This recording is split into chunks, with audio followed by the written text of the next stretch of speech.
Halo semuanya, mungkin karena sudah 7.30, apakah Kak Usni sudah hadir? Iya, sudah hadir saya. Sudah terdengar ya suara saya? Sudah Pak, sudah Kak, aman. Ya. Oke. Karena Kak Usni sudah hadir, mungkin bisa dimulai sharing sesinya dari Kak Usni. Ya, baik. Saya izin share screen langsung ya.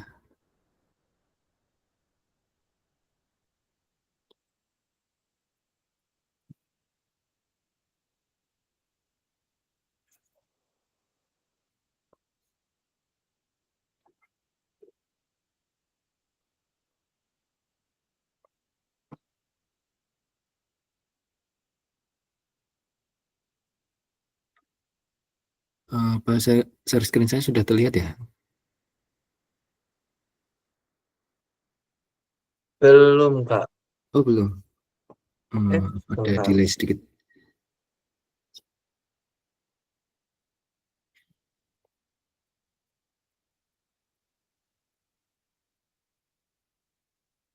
Sudah terlihat sekarang?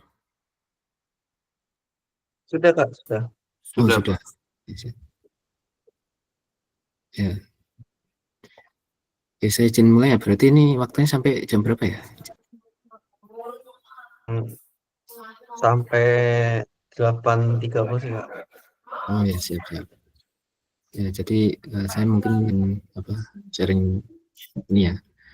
Saya buka dulu. Bismillahirrahmanirrahim. Assalamualaikum warahmatullahi wabarakatuh. Selamat. Waalaikumsalam warahmatullahi wabarakatuh. Siap. Terima kasih. Selamat malam teman-teman semuanya ya. Dari ini saya mengucapkan terima kasih nih kepada Mas Filbert ya sudah diizinkan untuk menjadi apa ya alumni yang salah satu alumni yang sharing nih, dapat kesempatan nih. Saya apa namanya saya menganggap ini luar biasa karena iReach itu sebelumnya saya perkenalkan ya, saya izin. Nama saya Husni Fadilah Dia Ulhak, saya Informatika Undip angkatan 2018 sampai kebetulan lulus tahun 2022, kemudian melanjutkan S2 di ITB tahun 2023 dan lulus tahun ini. Kemudian saya pernah ikut iReach dulu dengan ketuanya Mas Adam ya, Adam Sukma Darmawan. Sekarang beliau kerja di ini Samsung seperti itu. Dan saya juga pernah ikut HMIF tahun segitu. Nah ini adalah profil saya di GitHub ya. Nah, sebelumnya terima kasih banyak nih teman-teman. Saya mungkin izin menyapa dulu dari teman-teman ini. Angkatan berapa ya kalau boleh tahu? Saya kurang paham soalnya. Angkatan 25. 25. Oh, 25 ya. Kebanyakan angkatan 25 ya di sini ya. Oke.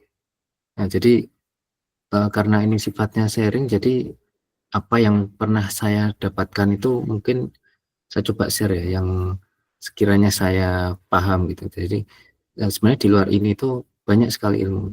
Nanti teman-teman bisa eksplorasi sendiri. Untuk materi kali ini adalah model vision language untuk image captioning.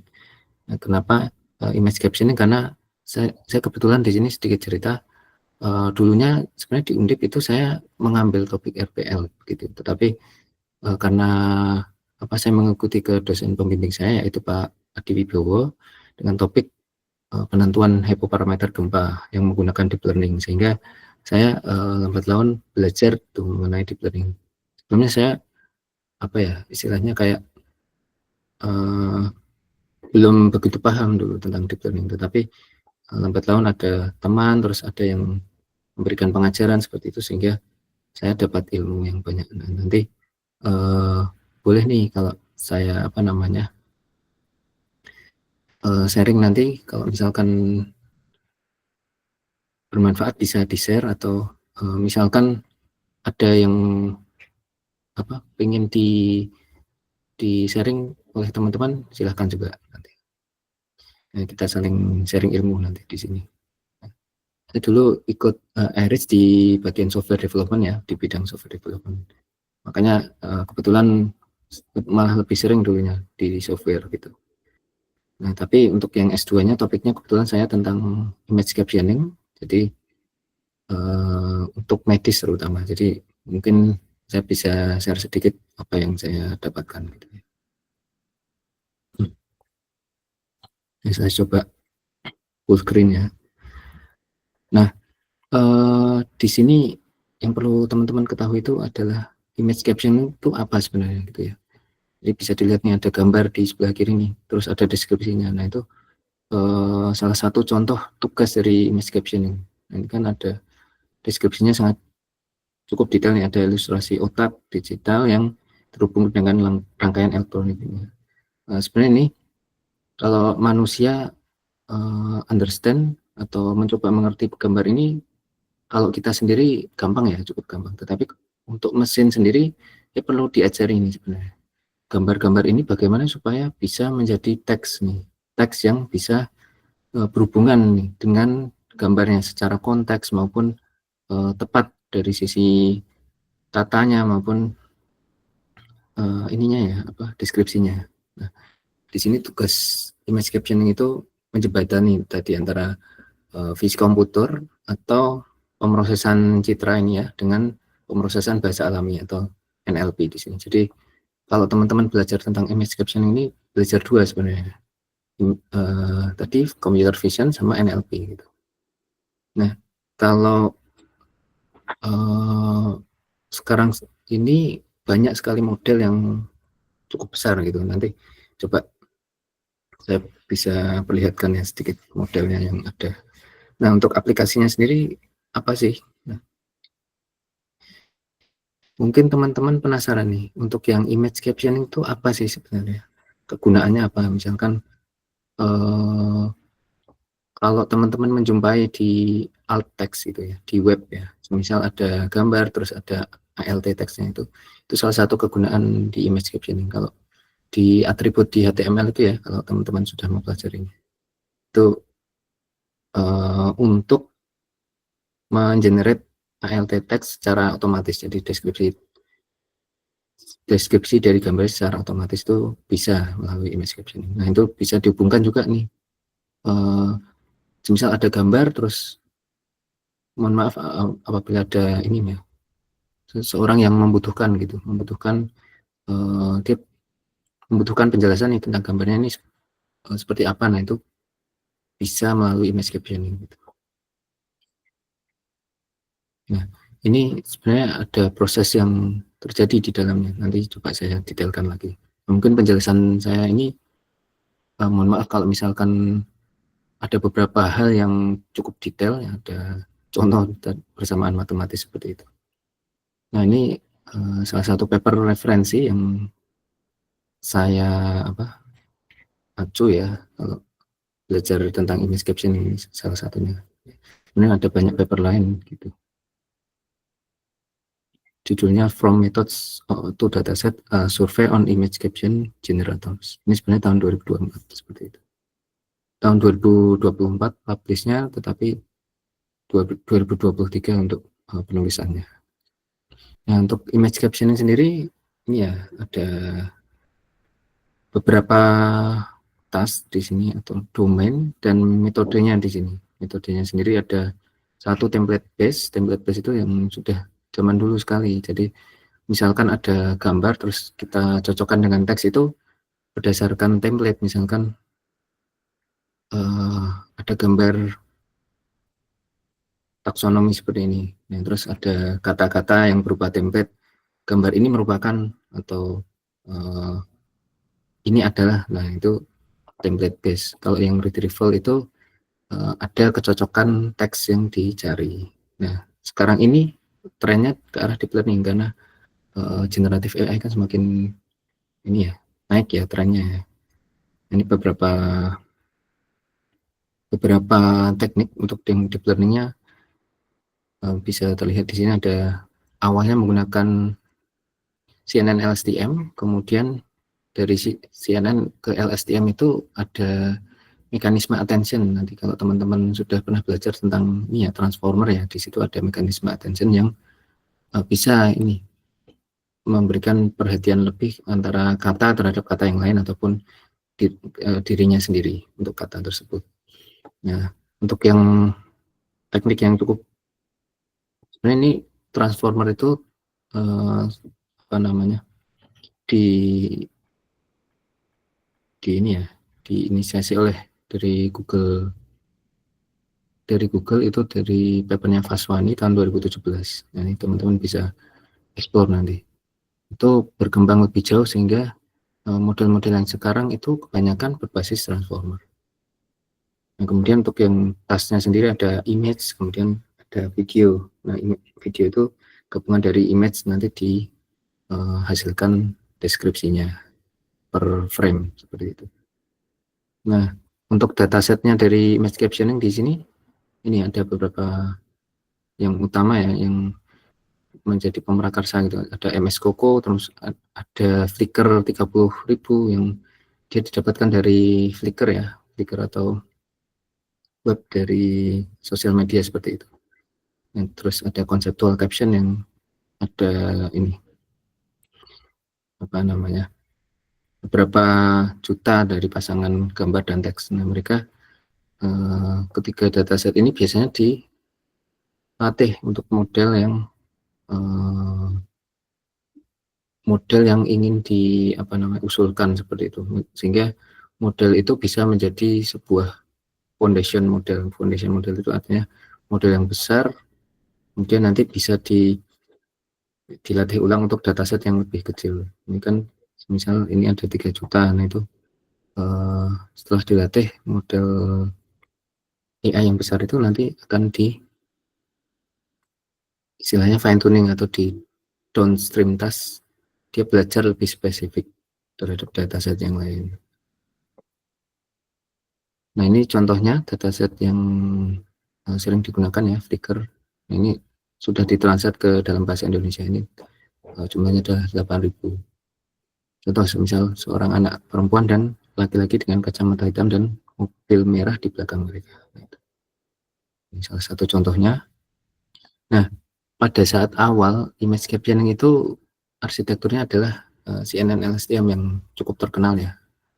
Nah, ini tahun 2015 dari papernya Show and Tell Neural Image Caption Generator dari Vinyals.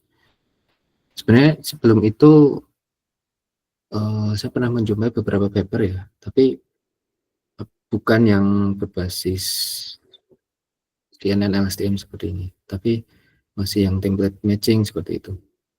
Nah, ini yang salah satu pemrakarsa untuk yang jenisnya deep learning ini, CNN LSTM. Ini jadi dari adanya image itu masuk ke visual encoder, kemudian setelah visual encoder didapatkan ini ya, semacam embedding seperti itu, istilah embedding, terus masuk ke decoder itu untuk yang mengenerate teksnya. Nah, di sini untuk yang CNN LSTM ada image, kemudian masuk ke beberapa layer LSTM. Nah, masing-masing layer nanti ada probabilitas tertentu sehingga dia bisa mengenerate kata per kata untuk yang CNN LSTM ini. Nah, ini salah satu contohnya untuk yang CNN LSTM. Dia pakai ResNet untuk yang encodernya, digambar kemudian dihasilkan sebuah fitur vektor dan nantinya diubah ke dalam bentuk embedded image dan masuk ke masing-masing layer LSTM. Nah, yang perlu diingat di sini, image captioning itu kan inputnya gambar ya, outputnya adalah teks. Nah, kenapa bisa keluar output teks? Karena di sini pada saat pelatihan maupun pengujian selalu diawali dengan token start. Jadi masing-masing kata, misalkan ini kan gambar the woman are wearing red shirt gitu. Nah, masing-masing kata itu dirubah ke dalam bentuk token. Nah, pada saat awal ada token yang namanya start, ini secara default seperti itu. Kemudian pada saat akhir itu ada token yang namanya N. Jadi ketika mengenerate itu secara kata per kata atau token per token seperti itu. Untuk yang konsep secara umum dari image captioning. Jadi start terus ada probabilitas lagi start the woman seperti itu sampai dengan token yang terakhir tergenerate. Nah, kemudian ini salah satu contoh arsitektur yang custom ya. Tadi kan pakai CNN LSTM. Nah, kalau ini kebetulan ini tesis saya menggunakan Swing Transformer dan GPT-2 dengan modifikasi di tengah-tengah ini. Jadi awalnya input terus kemudian diekstrak nih menggunakan Swing Transformer sehingga menjadi embedding. Embedding itu sebenarnya ini kan image dengan ukuran ini ya, ukuran dimensi tertentu misalkan 224, kemudian channelnya ada 3. Nah, itu menjadi image embedding yang di flatten nanti. Flatten atau dimensinya adalah 1 kali dimensi dari embeddingnya. Nah, kemudian ini juga ada secara bersamaan tuh decoder juga berjalan nih.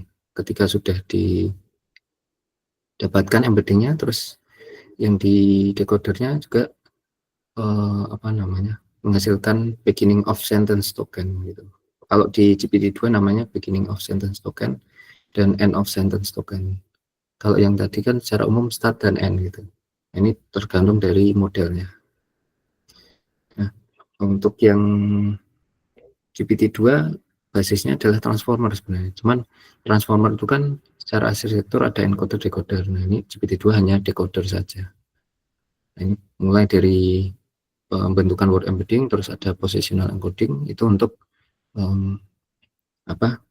melihat informasi posisi dari kata per kata menggunakan sinus kosinus ya. Kemudian mass self attention itu jadi ketika mengenerate kata per kata itu ada kata yang ditutupi seperti itu. Terus masing-masing dari layernya sendiri ada normalisasi, proses normalisasi ke 0 sampai 1 skalanya biasanya. Terus untuk menghubungkan antara encoder dan decodernya itu menggunakan cross attention. Nanti ada rumusnya, rumus dari attentionnya sendiri. Nah, setelah itu masuk ke feed forward neural network. Mungkin teman-teman penasaran nih feed forward neural network apa? Nah, tadi saya lihat angkatan berapa ya? 2025 ya mungkin baru masuk ya kalau nggak salah ya. Nanti coba dipelajari seperti itu. Intinya ini sebagai gambaran dulu. Nah, kemudian nanti masuk ke fungsi softmax nih atau probabilitas. Jadi inti dari image captioning ini juga probabilitas. Jadi dari hasil misalkan CT X-ray itu punya probabilitas tertentu sampai dengan kata yang terakhir nih effusion itu punya probabilitas tertentu. Nah, kemudian ini yang terbaru adalah vision language model. Vision language model itu kalau teman-teman pernah dengar ya, misalkan ada model ChatGPT itu misalnya, dia kenapa bisa image, dia bisa mengenerate teks itu. Ini salah satu tugas dari vision language model yang sebagai bagian dari multimodal model seperti itu. Ini salah satu modelnya adalah clip. Clip itu dia belajar dari pasangan gambar dan teks, kemudian nanti akan dibedakan nih satu sama lain. Nah, kemudian ada blip, dia menggabungkan beberapa modul nih seperti contrastive loss sama language modelnya ada sendiri. Nah, kemudian ada lava dan flamingo. Masing-masing punya punya pipeline-nya sendiri. Misalkan blip, lava dan flamingo itu encodernya beda atau decodernya bisa jadi berbeda satu sama lain seperti itu. Ini mungkin bisa dipelajari sendiri ya untuk yang model-model ini. Nah, ini salah satu contohnya nih, Blip. Ini detailnya modelnya bagaimana cara kerjanya sebenarnya. Ini image kemudian masuk ke encoder nih. Intinya adalah ada encoder, ada decoder seperti itu. Encoder untuk yang image, decodernya adalah untuk yang teks. Nah, ini ada ITC loss, ITM loss, sama LM loss. Loss itu sebenarnya ini ya, untuk cara kerja bagaimana model bisa mengenerate itu ada 2 tahap sebenarnya. Yang pertama pelatihan, kemudian yang kedua pengujian gitu. Ketika kita melatih model, kita seakan-akan kayak mengajarkan seorang siswa gitu. Misalkan diminta untuk mempelajari ini satu buku di satu mata kuliah seorang siswa satu buku di mata pelajaran atau mata kuliah tertentu. Itu terus bukunya itu dipelajari ini. Dia ada pengetahuan yang terserap di dalamnya. Terus nanti ketika pengujian kita punya kunci jawaban nih. Nah, siswa itu ketika ujian disuruh menjawab soalnya berdasarkan pengetahuan tadi. Kan soal yang ada di ujian itu bisa jadi irisan ataupun cukup sedikit, jadi nggak semua yang terdapat di soal itu ada juga di bukunya tadi. Nah, itu terus dicocokkan dengan kunci jawaban, dinilai nanti hasilnya skornya berapa. Begitu juga dengan vision language model ini, kita latih kemudian diuji juga. Nah, ada 3 bagian di sini, yaitu loss. Jadi pada saat pelatihan itu ada loss ya. Loss itu kayak misalkan lossnya kecil berarti kan semakin bagus, berarti dia bisa belajar, dia tidak kehilangan informasi seperti itu. Nah, kalau ini ada loss yang gabungan antara image dan teks, kemudian image text matching dan language modelnya sendiri. Ini masing-masing ada cross attention-nya ya tadi ya. Ini ada juga token CLS di sini di bagian Blip itu. Nah, terus ini kenapa kok membahas attention ya? Ini salah satu saya ambil dari paper tertentu ya. Ini ada arsitektur transformer ini. Di input, kemudian dari token per token, jadi kan misalkan it captures itu dirubah ke angka nih, misalkan angkanya 0, terus 10, 15, dan sebagainya, itu dirubah ke angka menjadi word embedding. Nah, word embedding itu dilihat posisinya. Nah, terus masuk ke self attention layer nih. Jadi maksudnya gimana self attention itu? Dia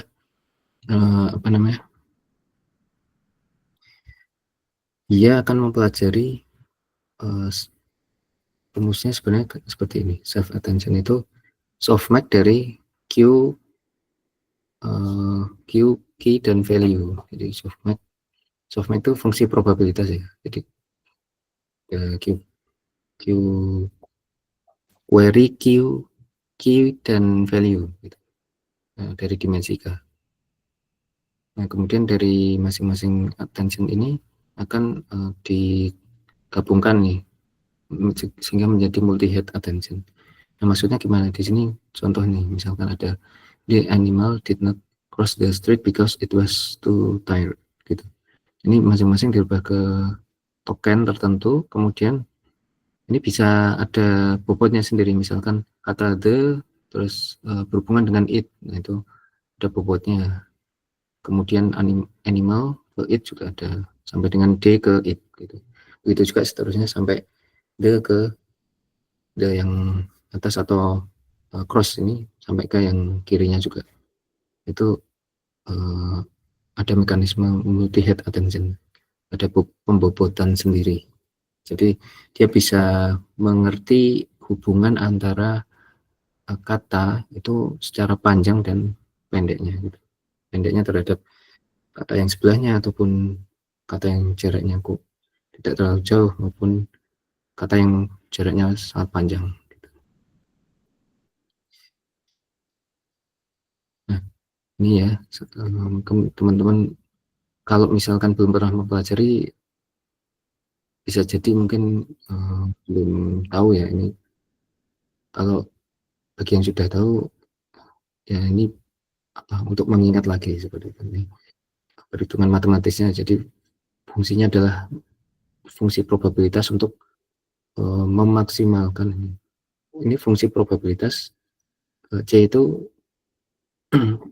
menghasilkan caption dengan input dari jika diberikan input gambar seperti itu. Nah, probabilitas menghasilkan captionnya itu per time step atau per waktu. Jadi satu waktu dia menghasilkan satu token gitu. Diberikan token yang lain atau token sebelumnya dan gambarnya. Ini awalnya tadi ada encoder di Swin ya, Swin transformer, terus ada cross attention. Maaf, ada apa namanya, dihubungkan dengan cross attention di antara gambar dan teksnya. Terus nanti pada akhirnya akan dihitung lossnya menggunakan cross entropy loss. Mungkin kalau yang belum pernah mempelajari itu cukup advance ya, ini salah satu overview saja. Ini jadi teman-teman besok kalau misalkan ingin mempelajari ini persamaannya seperti ini matematisnya. Nah, ini salah satu contohnya nih, proses decoding. Decoding itu seperti mengenerate kata per kata. Bagaimana sih caranya? Misalkan nih, pada step ke 0, input tokennya kan tadi paling awal adalah beginning of sentence. Nah, dia tidak ada token ID-nya. Terus outputnya itu token setelahnya. Jadi di decodernya sendiri, inputnya adalah post, beginning of sentence. Terus nanti outputnya adalah CT. Misalkan ini caption yang akhirnya adalah CT X-ray showing bilateral right side pleural effusion. Itu cara cara step generate-nya seperti ini. Nah, kenapa kok ini ada fusion, terus ada F, ada simbol seperti ini? Nah, ini salah satu teknik tokenizer yang ada di GPT-2 gitu. Jadi tidak hanya dirubah ke kata per kata, tapi juga dari kata itu dirubah lagi jadi subtoken. Jadi bukan kata per kata istilahnya, tapi token per token gitu. Jadi tokennya secara lengkap adalah ini. Ini ada masing-masing dirubah ke angka seperti itu. Angkanya didapatkan dari mana? Dari tokenizernya itu. Tokenizer itu sudah dilatih sebelumnya.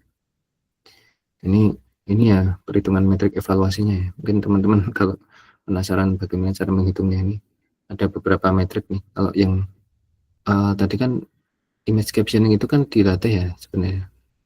Model itu dilatih terus diuji itu berarti kan kita ada kunci jawabannya. Bagaimana cara mencocokkan hasil prediksi terhadap kunci jawaban nih. Misalkan referensinya nih CT X-ray showing bilateral right side pleural effusion.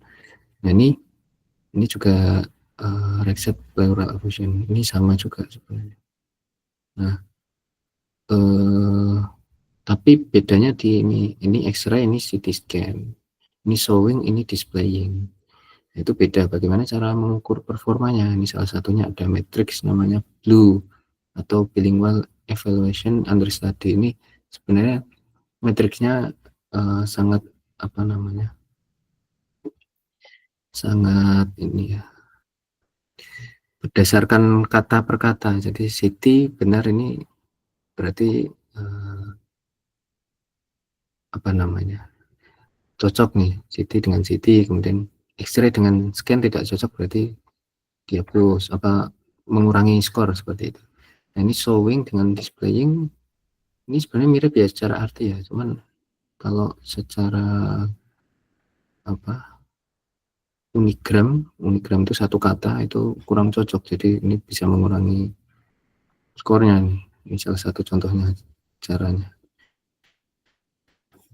Nah, kemudian ada Roach itu mirip dengan BLEU tadi, tetapi di sini ada versi longest common subsequence-nya. Jadi tidak hanya kecocokan dari kata per kata, tapi misalkan untuk yang except pleural effusion itu kan ini cocok, sedangkan yang CT juga cocok. Jadi ada 4 kata nih yang cocok. Nah, itu bisa memberikan pembobotan yang lebih besar di sini. Ini rumusnya. Dan teman-teman kalau pusing ya silahkan di skip aja gitu. Nanti sebenarnya ini sudah ada modul-modulnya sih. Cuman ini kalau di S2 sebenarnya harus paham cara menghitung seperti ini.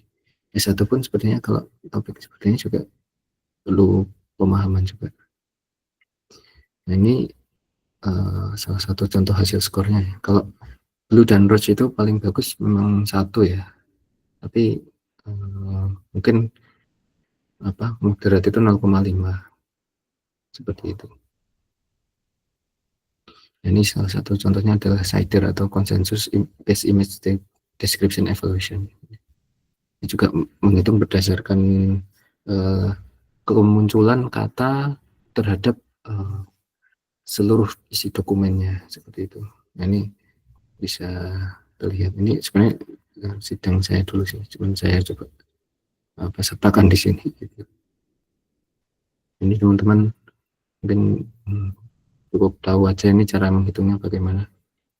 Sebenarnya ini bisa dilakukan oleh komputer sih. Nah, kemudian yang sekarang ini tadi kan Blue dan Roach kan kelemahannya kata showing dan displaying kan tadi tidak cocok, tapi sebenarnya punya arti yang mirip kan. Nah, ini sekarang berkembang metrik yaitu bird score gitu.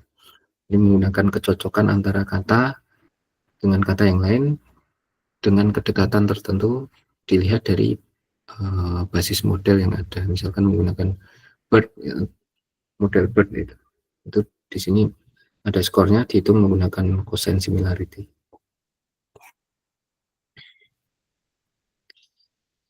Ini contoh skornya nih dari dataset Coco Caption itu.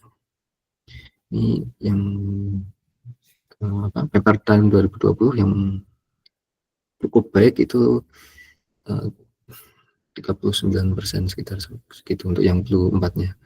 Untuk yang CIDR-nya 129 dan ini sebenarnya Meteor dan Space itu ada metriknya sendiri yang lain.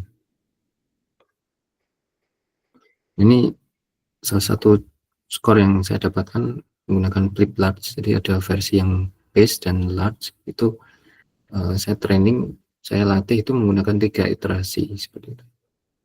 Ini pakai NVIDIA Tesla P100 dari Kaggle itu cukup kuat, jadi cuman butuh 13 GB memori VRAM-nya. Nah, ini referensinya misalkan 2 gadis Asia pemandu sorak untuk acara olahraga. Nah, sedangkan prediksinya 2 gadis berseragam berpose dengan pompong. Ini sebenarnya cukup masuk akal ya untuk yang karena menyorot dua orang gadis seperti itu. Ini berskornya cukup tinggi dibandingkan dengan metrik lain yang bersifat sintaksis. Ini contohnya yang sama persis ini, misalkan 2 anjing coklat berlari melewati air. Ini juga berlari melewati air. Ini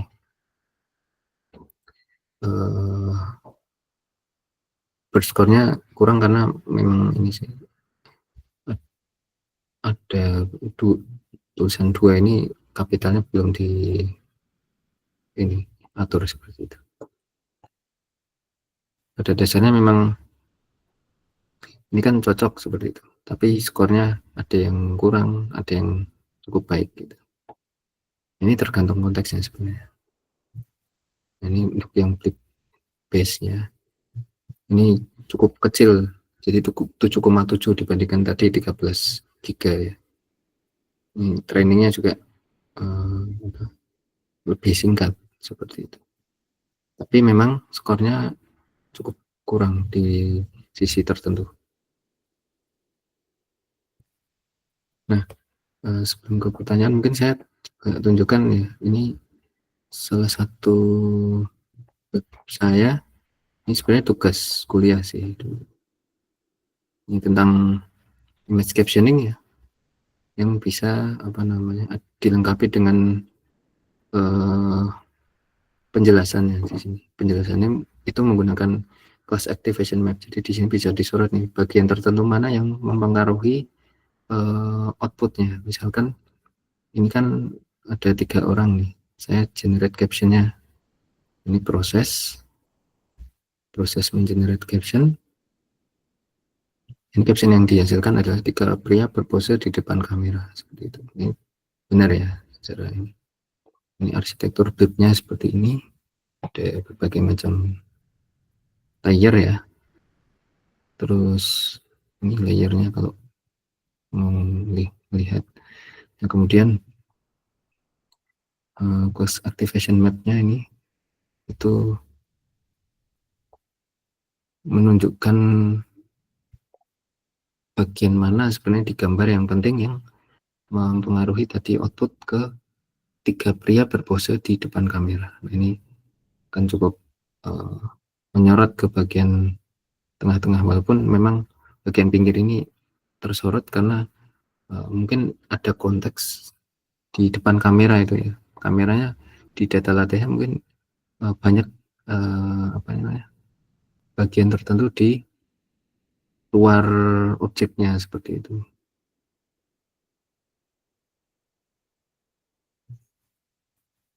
Kalau ini adalah feature mapnya. Feature map itu jadi kan tadi kita dapatkan ya di sini kan image embedding. Di situ ada fitur atau gambar yang dipelajari oleh model. Ini salah satu ini channelnya nih, ada berbagai macam channel. Dari layer clip itu di layer clip yang berbasis vision transformer itu nanti dilihat nih, oh bagaimana model itu sebenarnya belajar. Ini sebenarnya tidak terlalu terlihat ya kalau manusia, tetapi karena mesin itu mempelajarinya pixel per pixel, maka itu mengandung arti sendiri gitu. Ini ada probabilitas token yang tergenerate nih. Ini bisa kita lihat nih, 3 pria berpose di depan kamera. Yang probabilitas di generate-nya paling rendah itu adalah kata D, karena dia kurang punya signifikansi di sini. Yang 3 pria kan ada 3, terus pria juga karena laki-laki, berpose juga seperti itu, menunjukkan muka dan lain sebagainya. Depan kamera ada view-nya depan kamera. Itu kira-kira contohnya seperti itu untuk yang image captioning.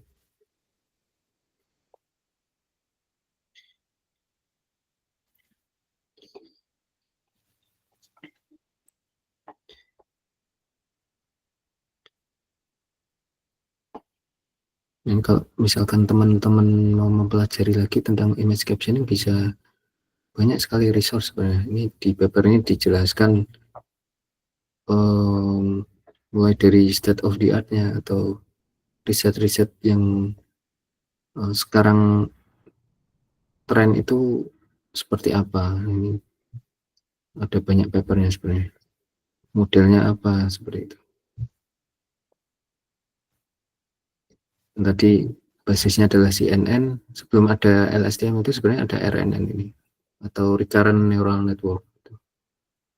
Ini kalau teman-teman ingin belajar nanti di mata kuliah ya. Kalau saya dulu belajarnya di kalau nggak salah komputasi lunak, kalau nggak salah itu ada belajar seperti itu. Nah, kalau yang sekarang saya kurang paham mata kuliahnya apa. Kalau yang belajar seperti ini adalah deep learning biasanya mata kuliah deep learning kalau misalkan sudah ada.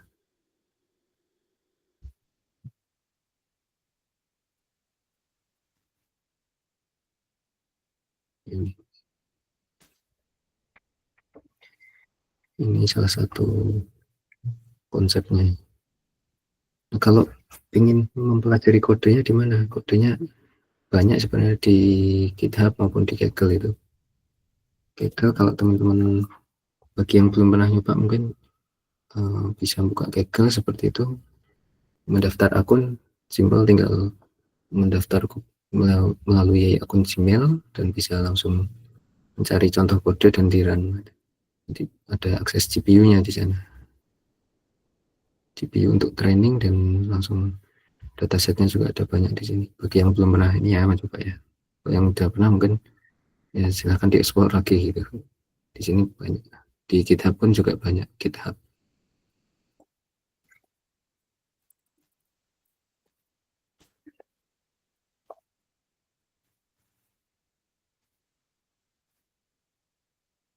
Nah, ini coba di copy and edit terus di run, nanti bisa muncul outputnya.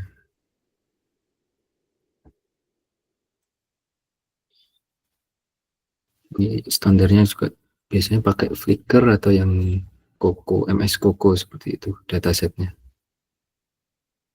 Ini dataset berhasil di load, kemudian nanti di pre-processing ya, ditambahkan ini start sequence and end sequence seperti itu. Ini tadi ya seperti beginning of sentence sama end of sentence. Terus nanti di ekstrak nih image-nya. Terus ini kan pakai CNN LSTM basisnya. Ini backbone-nya pakai DenseNet. Terus nanti LSTM-nya ini ya untuk mengenerate kata per kata. Setiap layer dari LSTM akan mengenerate kata per kata dan dihubungkan dengan fungsi probabilitas namanya softmax.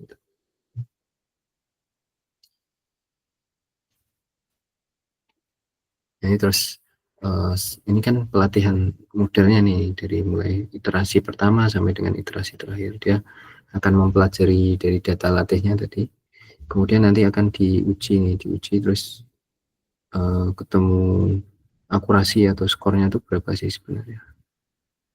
Nah, cara ngitung skornya tadi ada yang metrik-metrik yang sudah saya jelaskan tadi.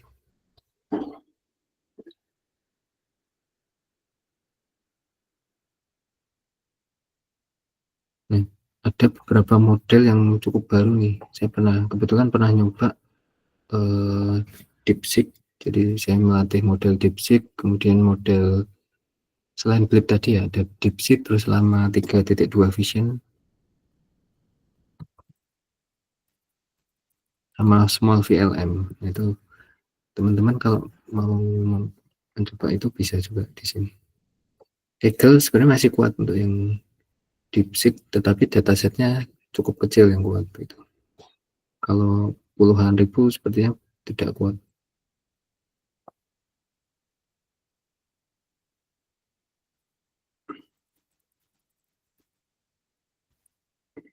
Model-model sekarang kan kebanyakan ukurannya besar ya, parameternya bahkan bisa miliaran sampai ratusan miliar seperti itu. Ini teman-teman bisa nyoba-nyoba juga nih model-model yang ada. Selain Blip tadi kan ada banyak. Jadi image caption tadi kan mengenerate teks dari input image seperti itu. Sebenarnya bisa kita lengkapi juga dengan prompt. Jadi prompting itu kalau misalkan modelnya jenisnya Blip itu ada versi yang instruct. Blip instruct itu menerima, selain menerima gambar, menerima juga teks itu. Jadi teksnya kita gunakan sebagai prompt. Untuk yang DeepSeek juga seperti itu. Kebetulan ini tesis saya, ini yang contoh promptnya DeepSeek. DeepSeek itu ini contohnya. Ini ada secara default describe this image, terus image-nya mana, terus dia ada role-nya sebagai user dan asisten. Ini untuk yang versi parameternya 1,3 billion. Ini ada versi yang VL2 gitu, cuman saya belum sempat mencobanya.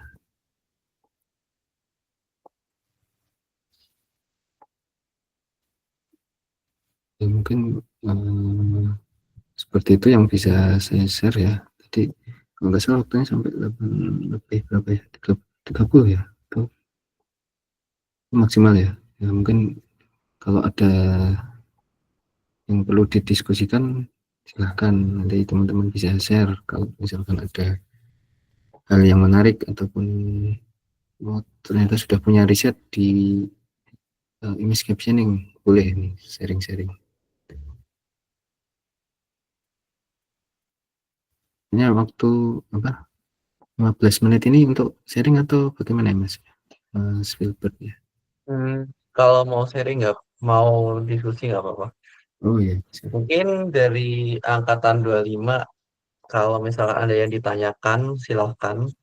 Kalau misalkan, atau aku mulai dulu, mungkin dari angkatan 25 ini kan baru ya Kak. Jadi kayak sebenarnya ini lumayan kompleks buat mereka. Kira-kira menurut Kakak gimana sih tips and tricks belajar dasar machine learning nih biar kita tuh bisa nyampe di bagian yang Kakak ajarin gitu sampai image captioning.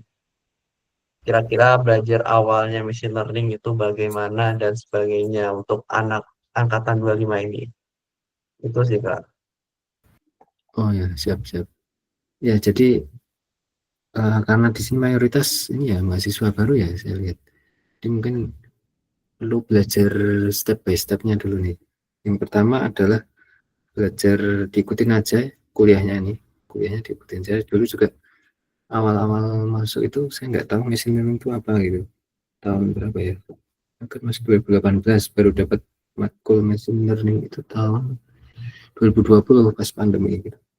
Saya nggak tahu machine learning itu apa gitu. Coding aja masih apa ya nyontek-nyontek ini dokumentasi gitu.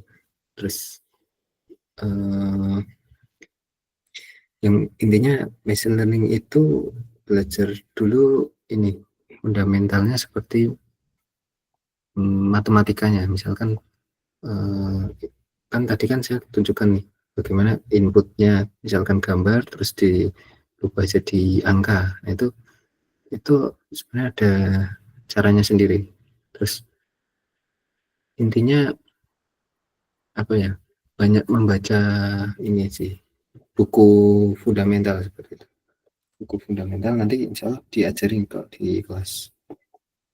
Dari mulai dasar pemrograman itu penting, terus statistika itu penting untuk machine learning.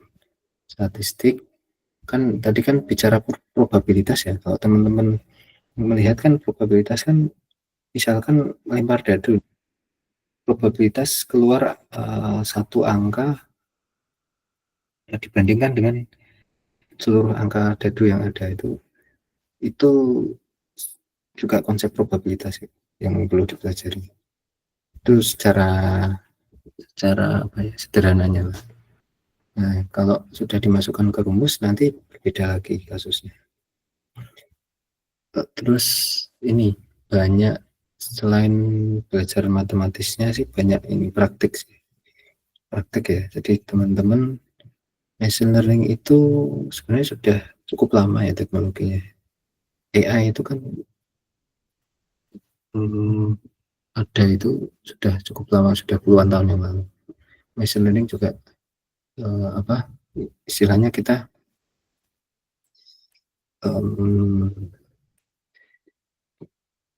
bagaimana komputer itu bisa menghasilkan output tanpa di ini diprogram secara eksplisit gitu. Itu machine learning. Nah, begitu juga dengan deep learning. Deep learning itu nanti lebih spesifik lagi karena basisnya adalah neural network atau jaringan saraf tiruan. Nah, kalau mau mungkin saya coba share-share yang materi yang cukup bagus ya. Itu dari Andrew Ng itu juga tentang kursnya machine learning cukup bagus, itu bisa diikuti. Atau dari buku langsung juga bisa kalau misalkan pengen apa dari awal sampai akhir lumayan bagus itu buku dulu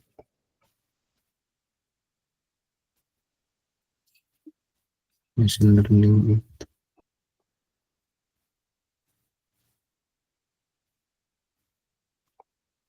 dulu semester 5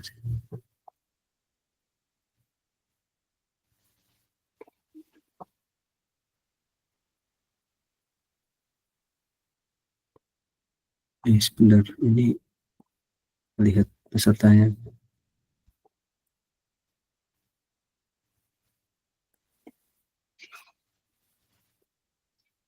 Oh ya, ini ada yang angkat tangan ya. Enggak, silakan Mas Farhan Abdul Aziz ya. Apakah saya kedengaran? Dengar. Untuk belajar machine learning itu untuk yang beginner sama yang udah intermediate itu apakah ada rekomendasi bahan belajar ya seperti kayak semacam kursus atau buku kayak gitu? Oh ya, siap.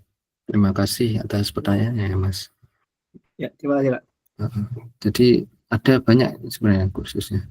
Kalau buku ini buku yang mungkin teman-teman agak malas ya, 600 halaman gini saya juga malas sebenarnya baca kayak gini.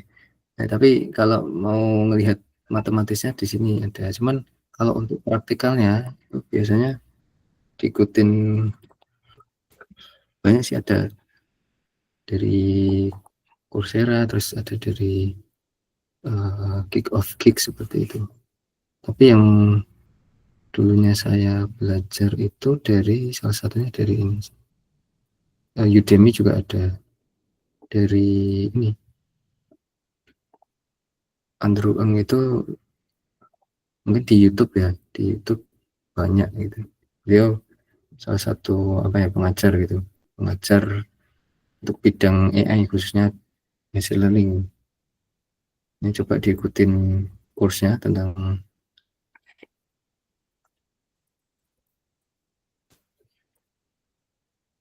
machine. Biasanya di Coursera sih. Di YouTube sebenarnya ada. Bisa dari dasarnya.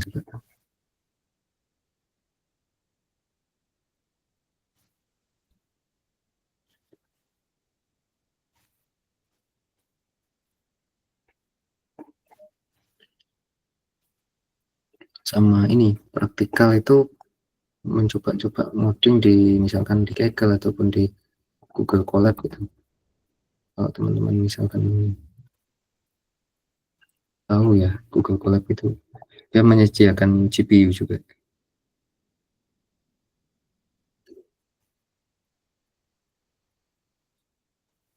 Nah, ini bisa diikutin di sini. Machine learning ada beberapa course ya di sini. Atau kalau teman-teman punya preferensi yang lain juga silahkan. Saya sempat belajar di sini dan membaca buku dan ini belajar mandiri kebanyakan seperti itu. Sama ini di kuliah, kebetulan saya tulis di semester 5 sama di S2 ini saya mempelajari lagi secara lebih mendalam untuk yang machine learning dan deep learning.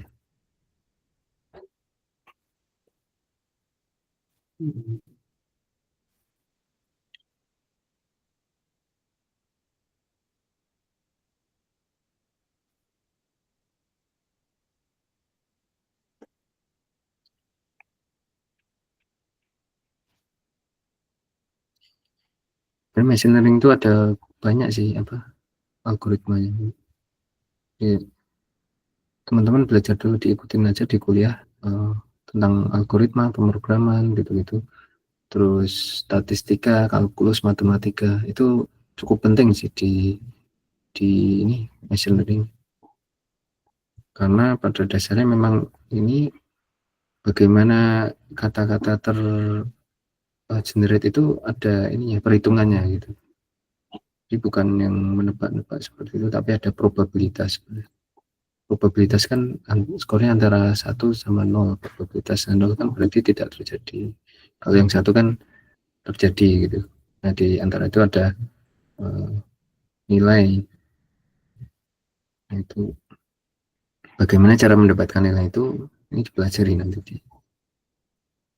statistika.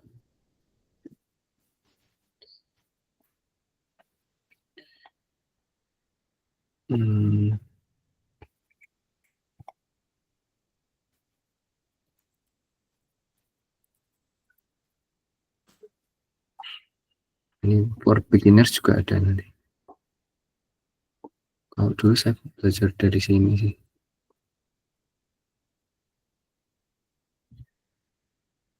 Kalau yang versi bahasa Indonesianya ada ya macam-macam.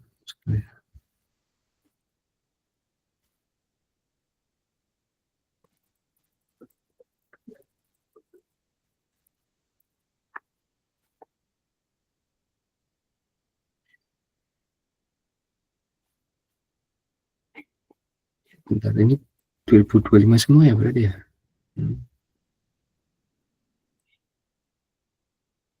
Banyak sekali, 76 nih, saya coba melihat. Oke, mungkin aku mau ini Kak, mungkin apa mau coba buat ngebantuin ngejawab. Mungkin untuk memulai machine learning kita bisa mulai dari belajar fundamentalnya dulu ya. Mungkin dari Python atau NumPy dan sebagainya. Iya nggak Kak? Iya, betul-betul. Nah, setelah belajar fundamental codingan itu, barulah nanti belajar machine learningnya, gimana perhitungannya, gimana apanya dan sebagainya. Nah, selain itu kan machine learning itu kan juga cabangnya kan banyak ya Kak, ternyata ya. Ada yang namanya image captioning, terus ada yang namanya deep learning, terus ada LLM, image processing dan sebagainya. Dari situ setelah belajar fundamental itu kita bisa milih apa yang kita suka buat di explore. Kira-kira kayak gitu ya Kak. Iya, betul sekali itu yang disebutkan tadi. Jadi Mungkin dari aku mungkin itu, apakah ada yang mau ditanyakan lagi?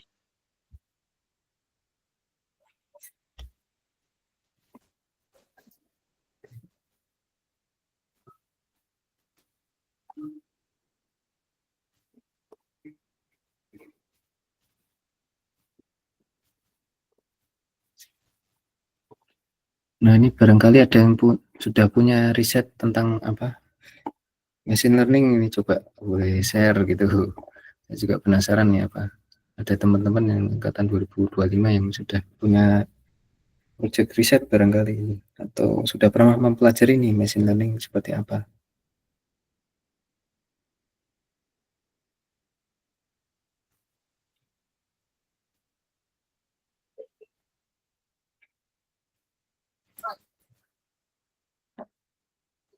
Ya, apakah ada yang pernah nyoba machine learning dan sebagainya? Atau nyoba-nyoba lah gimana? Apa ada kendala atau gimana? Dari anak 25 ini udah nyoba nih, ternyata machine learning tuh susah atau gimana? Atau mungkin ada beberapa error dan sebagainya. Coba kalau misalkan kalian ada hal yang pengen ditanyain, mungkin bisa aja ditanyain sekarang gitu.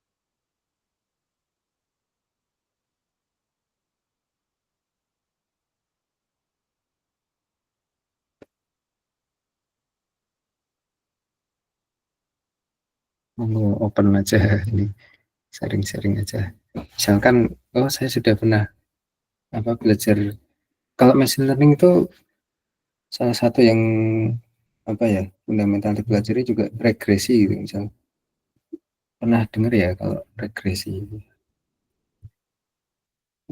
linier, Pernah, ya kalau sudah pernah dengar bisa ya pernah. dari Ya regresi. mungkin dari aku sih pernah ini sih Kak, pernah kan nyoba-nyoba ini juga Ya, kan baru ikut Satya Data juga kan. Jadi ya, di sini tuh ya walaupun F1 dan akurasinya itu jelek, jadi oh ya, apa di dalam Satya Data ini lomba ini tuh ya.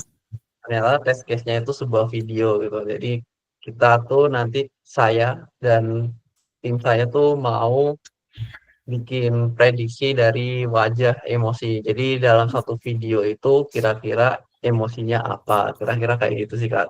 Dan Oh, banyak trouble yang ada sih, misalkan kayak kalau pakai GPU tuh dependensi library-nya itu kadang bentrok dan sebagainya. Dan kadang apa di tengah-tengah di tengah-tengah preprocessing itu ada yang error dan sebagainya seperti itu. Nah, kayak gitu sih Kak. Nah, ini sudah advance sih beliau nih. Saya berarti tentang ini ya, apa eh, apa itu tesnya, emotion classification kalau nggak salah, atau emotion detection. Iya, emotion classification melalui video. Oh gitu, dari video ya, berarti resource-nya itu besar kalau nggak salah. Modelnya pakai apa itu? Kita pakai CNN kalau iya pakai CNN. Pakai Terus CNN. kayak iya, terus ada convertnya juga sih. Hmm. Convert audionya juga kan harus di convert audionya jadi apa? Ambil fiturnya. Terus sama apa videonya itu kan harus di convert juga biar ini. Sebenarnya teman kelompok saya juga ada di sini kok. Oh ini ya, ini Kalau teman kelompok saya mau ngobrol masalah tadi, nah, itu apa kan ada pemrosesan sekuensinya kalau nggak salah, kan video kan, ada frame ke frame-nya gimana itu, boleh di sharing gitu. Apakah di suatu frame terus diklasifikasikan, terus frame yang lain diklasifikasikan, terus ada apa saling kaitan antara frame satu dengan frame yang lainnya. Itu boleh di share nih Mas. Saya Gilbert ya. tadi itu sebenarnya transfer tuh kan pakai Mm-mm. transfer. Oh gitu ya.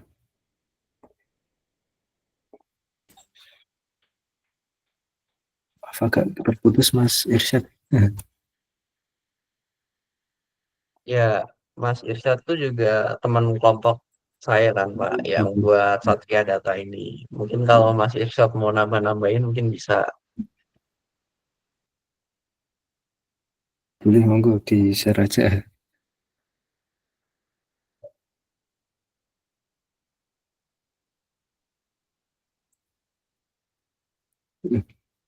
Gilbert sama Irsyad itu angkatan berapa berarti? Hmm, Dua saya tiga. angkatan 23 Pak, sama Irsyad juga angkatan 23. Hmm. Baru Berarti semester 5. semester 5 ya. Ya sudah lumayan itu, sudah sampai kelas seperti itu. Dilanjutkan Mas berarti sudah bagus. Ikut lomba apa Sebentar berarti? saya coba. Apa? Ikut lomba apa itu Gimana? tadi berarti? Ikut Satria Data Oh, dari Satria Data. Puskernas kan. Ya itu salah satu lomba yang bagus itu Mas. Dulu saya ikut ini eh, Sebentar, beberapa macam saya coba. ini, terus gemastik ikut juga Mas, gemastik. Saya ikut Gemastik, Pak. Nah, kalau Oh, kalau saya fokusnya lebih ke CP sih, Kak. oh gitu. Eh, gemastik. Boleh nih nanti saya coba apa namanya, sering-sering ternyata saya coba tanya-tanya ternyata apa banyak yang sudah advance ya, ternyata angkatan 23 dulu saya masih belajar dasarnya, tahun kedua itu masih belajar dasarnya machine learning sih, tapi mungkin karena ini ya sekarang sudah banyak course, terus bahkan ada ChatGPT itu udah langsung ini sebenarnya, cuman ChatGPT itu yang perlu diwaspadai, ini masih ada halusinasi, jadi kadang ini ya terkesan kata-katanya bagus tapi kok secara fakta belum tentu benar gitu. Coba boleh di istilahnya kayak jangan terlalu percaya langsung gitu ke ChatGPT, kadang juga masih salah. Saya juga mengalami itu tuh soal kemarin ini. Semoga teman-teman bisa ini ya semangat belajar seperti Mas Filbert sama Mas Irsyad ini.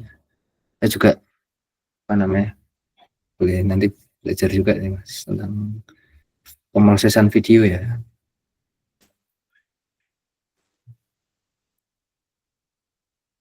Oke, mungkin ini tadi sudah ini lewat dari 8.30. Cara selanjutnya apa Mas berarti Mas? Kalau kalau sudah cukup mungkin karena sudah 8.30, Ya. apakah ada yang ditanyain lagi? Kalau tidak ada mungkin bisa dicukupkan untuk kakak. Iya, siap. Mungkin dari aku Eh, ucapin makasih banget buat kakak yang udah hadir sama buat sharing sessionnya. Mungkin kita sesi dokumentasi dulu. Boleh kan nggak? Oke, mungkin kita mulai. Mungkin kita foto aja on cam. Nah,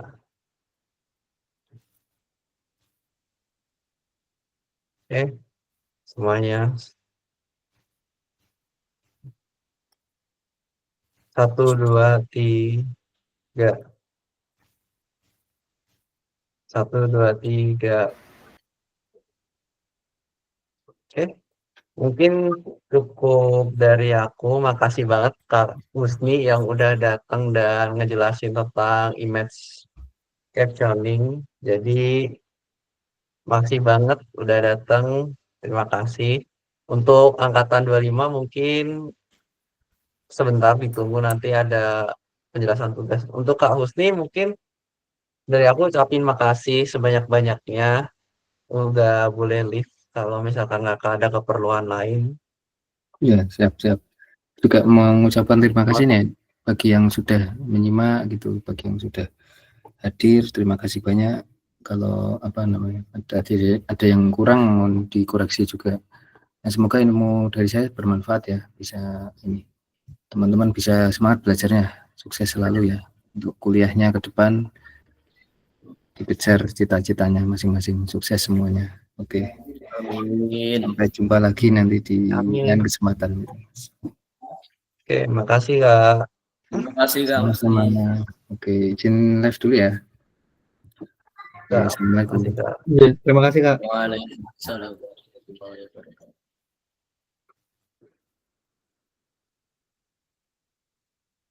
Oke, terus buat angkatan 25 ini karena dari HM-nya sendiri apa ingin mewajibkan ada tugas untuk mengikuti ini dan sekaligus untuk apa tugas ospek kalian mungkin aku ngasih tugasnya simple aja. Mungkin kalian bisa ngerangkum tentang pembahasan mengenai image captioning tadi.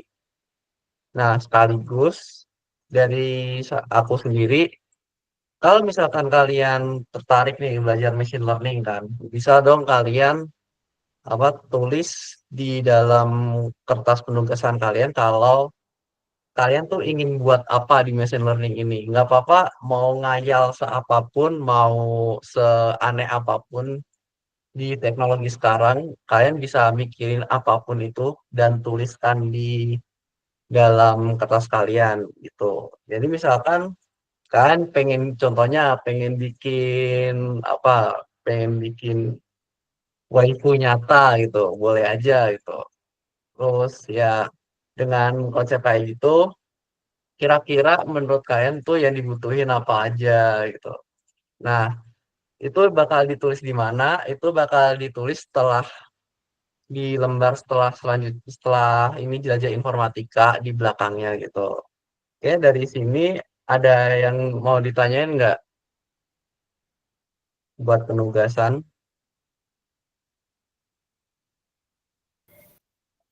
Izin Kak, izin bertanya. Ya. Untuk tenggat waktu pengumpulan tugas kapan Kak? Nah, untuk waktu penumpulan tugas ditunggu sampai besok malam ya. Gampang kan? Gampang kok. Apa menjawab atau butuh waktu tambahan? Gimana teman-teman? Kak, mohon izin Kak, Nyampe kalau kapan? Nyampe bisa kapan? jangan besok Kak. Mohon Kapan? tambah waktu lagi Kak. Ya udah. Kapan? Senin malam. Aku tunggu sampai Senin malam nanti aku kasih formnya ya. Aman, Oke Kak, terima kasih. aman. Aman. Ya, terima kasih Kak. Oke, ya, aman. Udah dari aku. Ya, ini kenapa? Oh, udah sih, udah dari aku cukup. Itu nanti tugas dikumpulin ya buat penugasan kalian ospek juga. Sekian dari aku, makasih. Makasih Kak. Kak. Iya, makasih Kak. Makasih Kak. Makasih Makasih, Kak. Kak. Makasih Kak. Mas, Kak.